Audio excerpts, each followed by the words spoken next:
Hello everyone. Thank you for tuning in my channel Tell It Like It Is. Today is January 1st, 2024. Happy New Year. And today is also my first episode. Let's get started.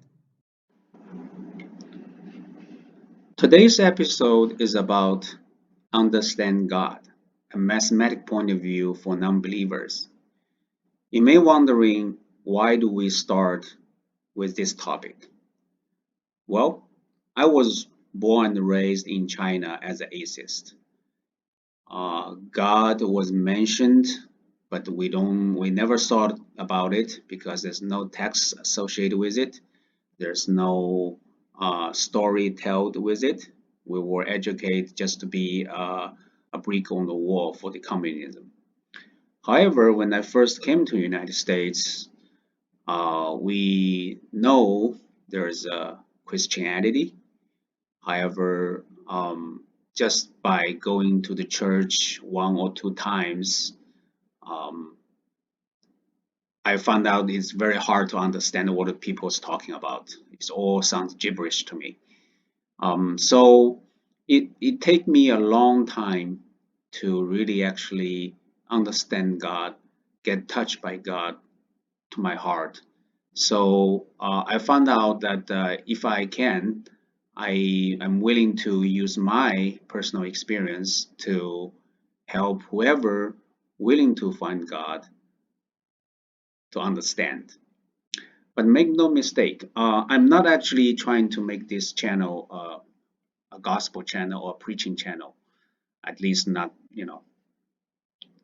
for the majority of it. However, I do find out if you want to understand United States uh, from where it comes from, Christianity and God is an unavoidable topic.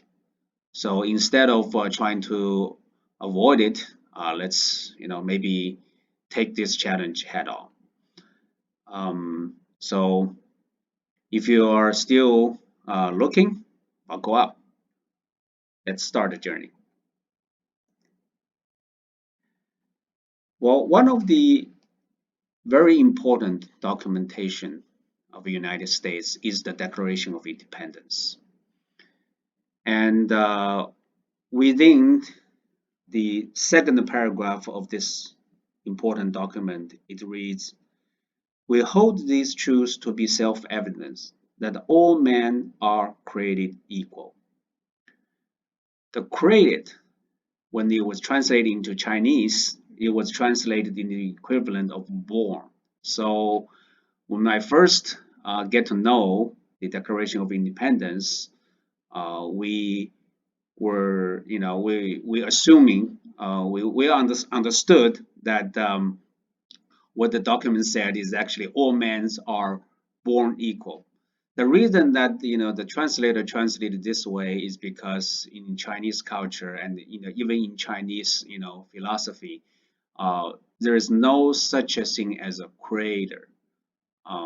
So the person must have a very difficult to understand what created mean, and he think the at least as a Chinese equivalent is like born. That actually couldn't be further away from the truth, because if you look at ourselves, look at our friends, around us, we were we will never be able to born equal.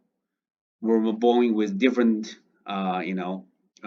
skin color, eye color, different hair color.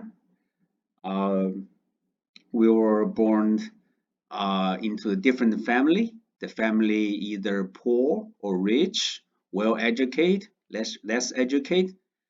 By all means, we are anything but born equal. We're born different. We're born not equal. So then what is created then? What does created mean? What is equal mean then? Let's start with the equal. In mathematics, equal is a sign with two bars with the same length, which is in semblance that the left and the right are identical. But if you put a number, say, since we are all different human beings, if we all represented by an integer, let's say, someone was uh, um, represented by 3, the other is represented by 4. How can 3 and 4 be equal? How can you create 3 equal to 4? You can't. That's mathematically incorrect. What if we divide it by 10 then? Well, we are closer, but still not equal. How about a million?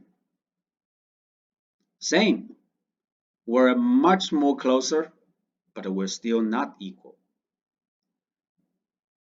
Well, luckily, in mathematics, if we divide a number and that number, take a limit to the infinity, then voila, we have equality.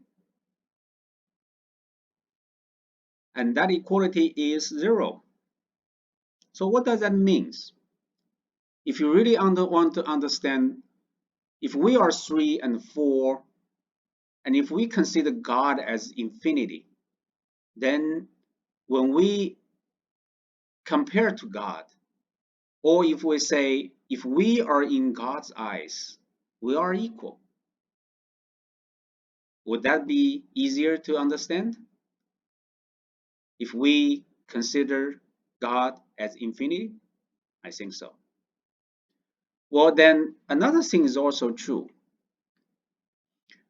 If we take a limit for n approaching to 0, and that actually will also lead us to equality, which is infinity, God himself.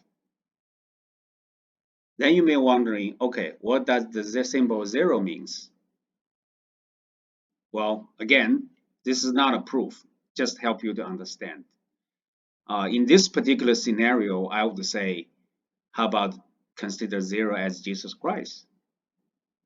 There's a verse in the Bible says that if not through me, nobody goes to the God.